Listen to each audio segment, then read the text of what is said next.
that the illiterate of the 21st century will not be those who cannot read and write, but those who cannot learn, unlearn, and relearn.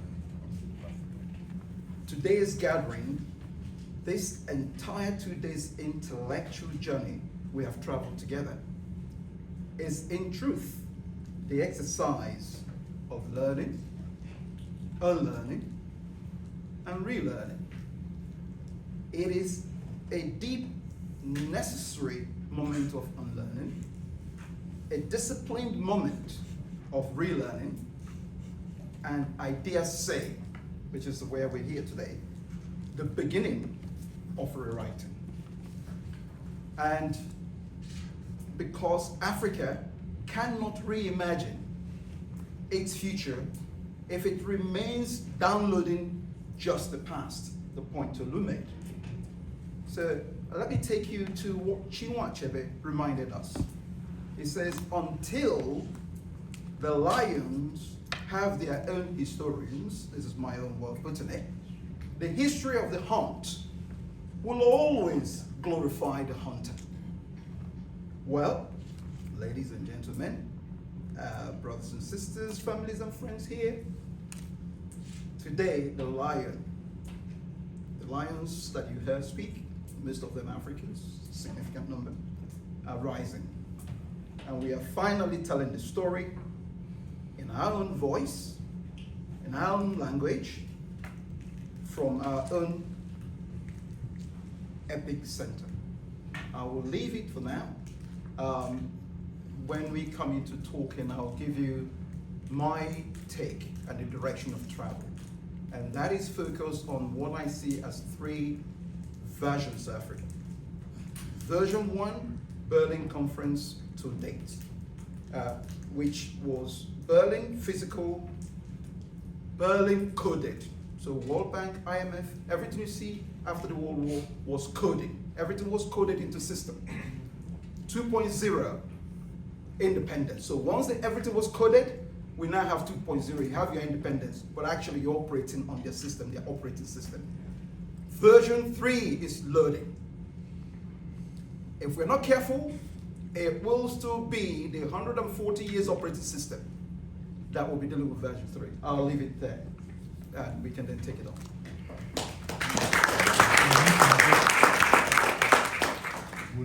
Okay, so for each of the panel members, the question then is, what does a reimagined Africa look like to you? What does the next 140 years of Africa look like to you, if defined and when defined on our own terms? I'll start with you, Dominic. Well, so for me, my perspective, and thank Tim and you hit it right on the head. It becomes about being an informed Africa. From my perspective, being in the United States, there's so many things that the government, people of power, you name it, however you want to proclaim it, that try to teach us differently of our history. This is no different than what's happening in Africa. It's no different than what happens around the world. What they tell us, as a young boy, I remember this growing up in a small town in Texas. What they tell us of Africa and what they show us is these images of individuals in need of assistance. That we, the United States, this imperialistic society, has the means and benevolence to make sure that we help out those in Africa. When you visit, it is filled with so much richness. It is filled with culture. It's filled with individuals no different than in the United States who are successful in their own right as business entrepreneurs, as professionals. That story is not always told here in the United States. Equally, here in Texas and many of the southern states of the United States, there's an attempt to whitewash the narrative and the history about what happened to our people, what happened to the motherland, what happened to those that came to this country, overcame the atrocities of slavery, and therefore how we got to where we are. I say all that because there's an education that needs to happen. And Tim talked about for the next 140 years, what could happen to all of us if we're not careful. The belief that I have is that being more informed, taking advantage of all the technology, of all of the advances, the communication, the ability for all of us to tell our story is more important than anything else. And if you want to reimagine the African diaspora, my opinion is that you have to imagine what it could be. And I don't think that you get to what it could be until we start on a basis and a level playing field about who we are as a people. So that when immigrants come to the United States, that we treat them with all of the dignity and the assistance that they need. And therefore, when we have expats that come to the African continent, that they know the history of our people. And that is where I think we start. And what's most important for how do we reimagine what we all could be. Thank you very much for that, Dominic. And what you speak to there is quite interesting, especially given the recent amplification, I suppose, of organizations and points of view, such as we find in the African descendants of slavery. Procedurally, how do you see us then informing ourselves better, educating ourselves to be the better informed Africans that you state that we require to reimagine Africa? So I'll tell you, as an example, this, for my involvement in the work here today, was when I was part of the president of the National Bar Association. And I want to thank you for the invitation and the work for this, for making me a part of it. We talked initially about bringing together bar associations from across the world, that we could actually do something similar to this within the legal framework, making sure that there was an opportunity to talk about it just from that end. What does the laws of the United States have to do with the laws of London, have to do with the laws of Nigeria, South Africa, and I'm just naming as an example a few of them to which the National Bar Association has an affinity within across the world. I think that there's an opportunity here not only for independent individuals, but organizations, no different than what I'm looking at here on my screen with the following group. Tim, I believe you're a part of that. This is the first time that I've heard of it. And so there's an opportunity from an organizational standpoint for us to come together. So the National Bar Association comes together with other entities, and those individuals, those entities that have constituencies within the African diaspora can work to develop trades within our profession, also can develop those networks for education. And so establishing our own pipeline for education, and I'll use the Catholic Church as an example. Those crusades were also about making sure that people knew the belief and the story of Christianity. And there's an opportunity for us to create our own strongholds that we talk about and we educate and we teach what has happened to us as a people, so that those conversations and contexts are never lost. I use that example not as something that I've individually created or something that's so novel that I'm giving it to you today. It is true, in fact, the work of Dr. King, the work of Malcolm X, and those individuals that we pride ourselves on here in the United States did just that. That you would have something so-called as Sunday school, where you would go to Sunday school and you wouldn't just learn about the teachings of Jesus, but you'd also learn about those atrocities that happened to African Americans, and you would pick that up and make sure that you never lost the true story of what happened to Black Americans in the country. And I think it's our opportunity and the true experience that we have today, that we can create like-minded institutions and organizations where we go around and we educate one another about aspects, and then invite those individuals to experience one another culturally. Thank you, Dominic. Vicky, we have talked a lot about the political projects that we need to undertake to get that emancipation. What do you consider to be the starting points for establishing that viable emancipatory project process?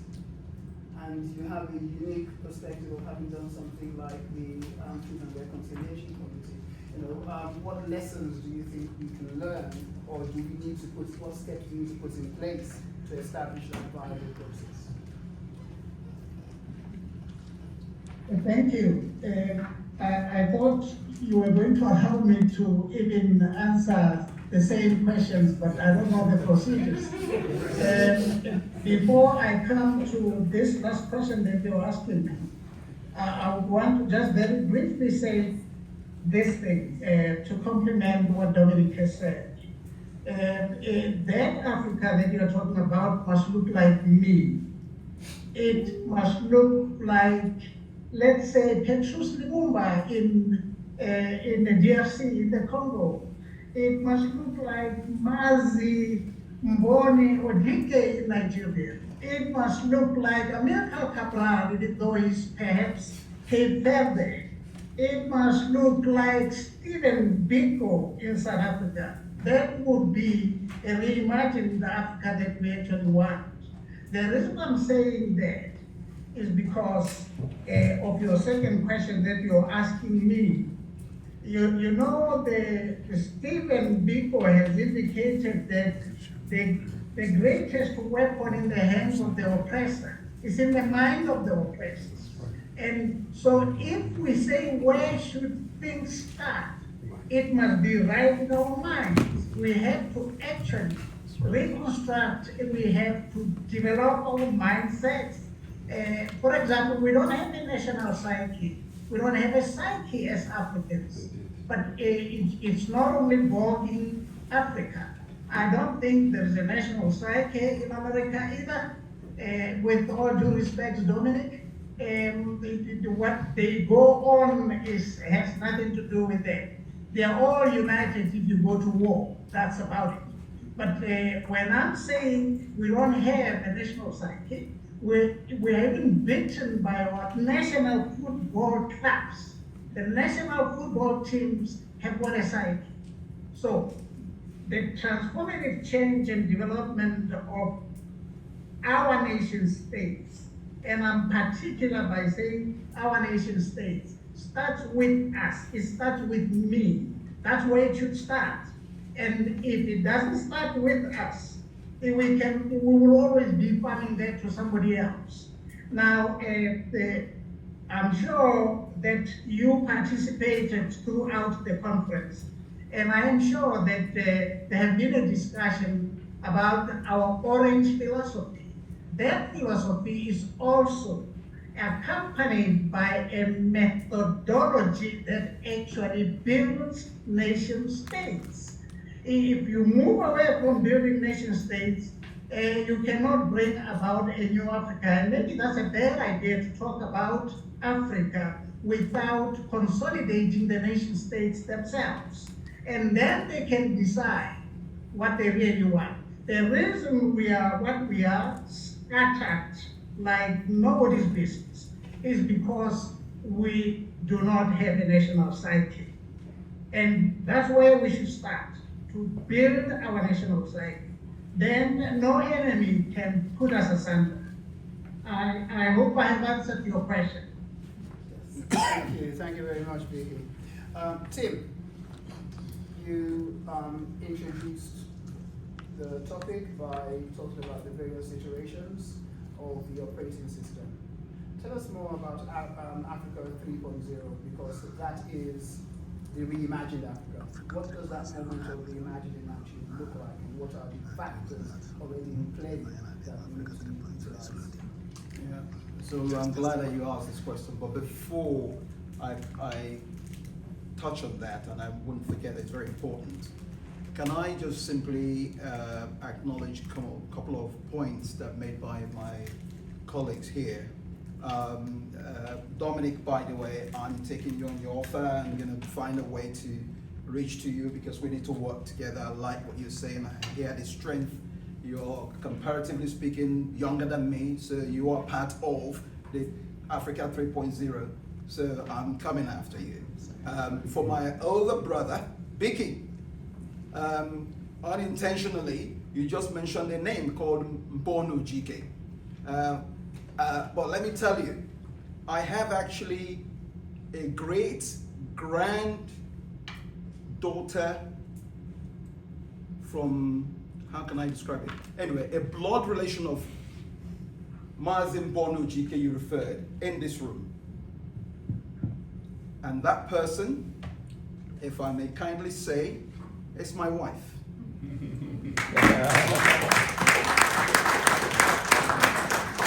Azuka Bono's mother, by the way, that's the man who meant the book.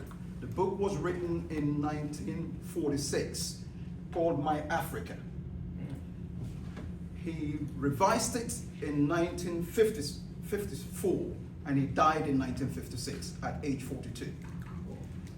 And the connection is that my mother-in-law, Mercy Aniche, Mrs. Aniche, happens to be Ni Ojike, niece to Mbon. So you could see the direct blood.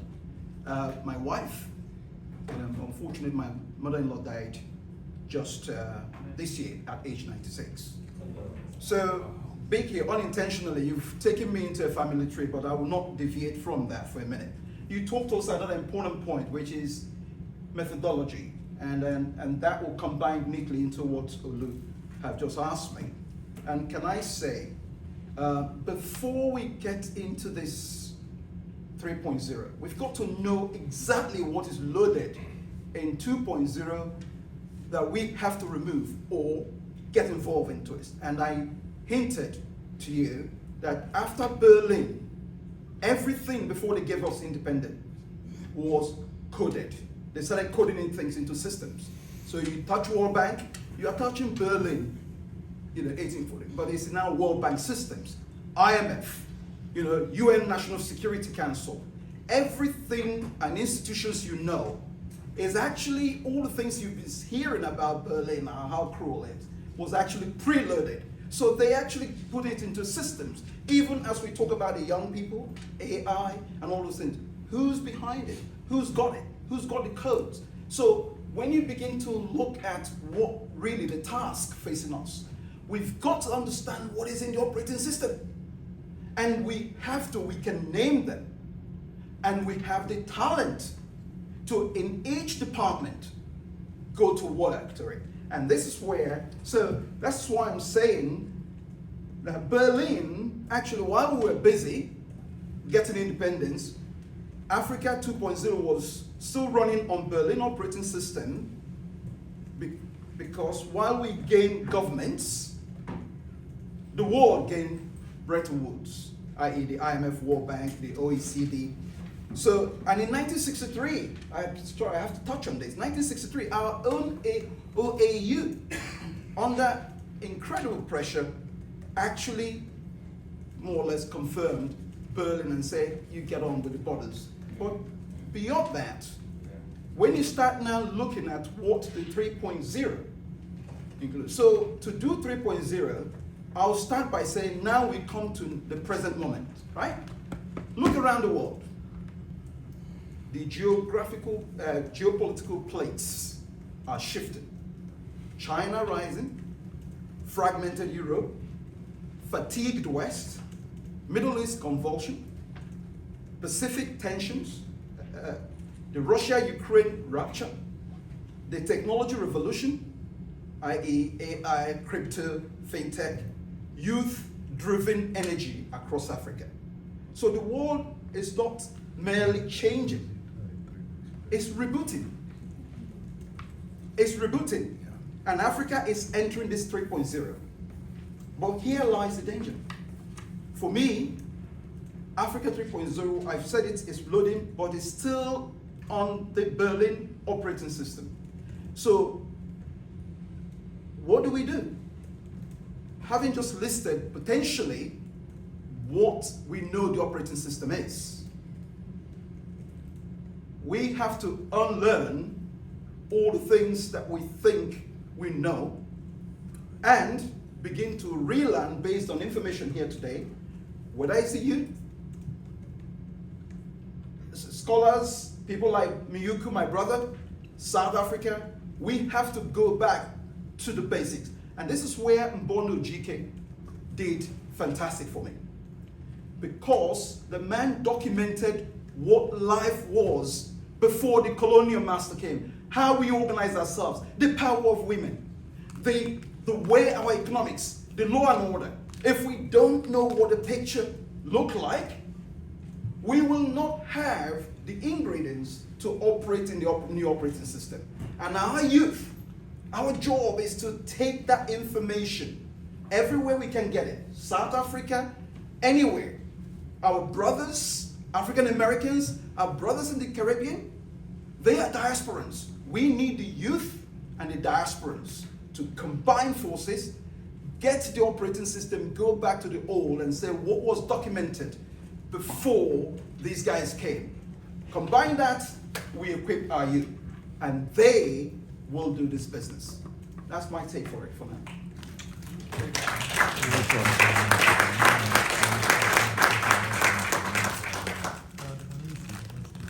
It's interesting that you mentioned there, Tim, as part of the reimagination that we need to do, avoiding repeating mistakes that are embedded within Africa 2.0, the current operating system. And as we've heard over the last couple of days, there are now new global actors who are quite significant players and will be, or are looking to, if they're not already, looking to influence Africa 3.0 or prevent it. How do we navigate these new actors? So by those new global actors, I mean the Chinas, the Russias, the Gulf states. How do we navigate these to avoid repeating those old dependency patterns that have kept Africa 2.0 where it is at? Well, partly I think my brother Miyuku, when he was speaking, he alluded to one or two important points relating to the originality, which is what I'm trying to sort of. First of all, we've got to know, we have to have, Mbono actually called it dignity. You see, colonialism made us to large extent begin to see ourselves as inferior. If we don't get hold of that, and Mbono classified this as dignity, and I think when you were speaking at the beginning, you actually used the word culture, and I understand why you said it, because you run an important center, the Africa Center, which tries to capture the culture. If Mbono Ojike was here, it will be your center that he will spend most of his time, because most of the things he did was to capture the essence of Africa. He was able, in fact, one of the things, and the point you're making, how do we do that, is that if we don't know what worked in our time, how we organize it, we won't be able to know how to go into the new system. And I give you an example.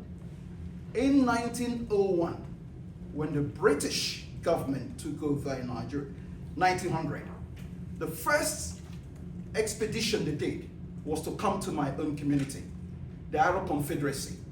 I'm an Arab, Igbo. And they took that war, and they labeled them with all sorts of things to justify the war, the Arab War of 1901. When you go and look at declassified information of the Colonial Master's Office in 1903, which you can find online, when they were doing their return to explain Arab people they defeated, the whole basis of asking for £98,000 was for London to give them the money to go and destroy these people because they wanted to go into the trade routes of the Arab people. They won them, but they reported that they changed the currency so that these people don't understand and say, well, we're taking you over, currency change, you have to tell us your trade route because you're going to use our money. They reported that the Arabs were too clever. They quickly saw their old currency wasn't good for them. They learned the new currency, but they did not show them the trade routes. And so the colonial office was reporting almost apologetically to the Majesty then that, sorry, we thought that we could have used the change of system to grab the trade. So that already in the past is giving us a picture of how people of that time were able to still maintain their trade, change what they need to change. New currency, they realize it's easier for them. But they kept the secret of their trade. And so they were reporting in 1903, November 1903, if you Google it, you find the Colonial Masters report on southern Nigeria. You will find what the report and the whole data there. You know, you make it. So that, what I'm saying is in the past, which is Mbona was saying, the solutions are there. But we need to, that software, give it to the young. They are smart. We got to give it to them. Your center is an important center for that revolution to start. Thank you very much, Tim. Okay, we're going to move straight into the final Q&A session now. Can I ask Dr. Gabriel still around? Can you please come forward? Kathy from the Young Africa Center, can you come forward as well, please, and join us here? And while they're coming forward, can I just see a show of hands, any questions that you have? 1, 2, I'll take them in threes so we can answer them all together.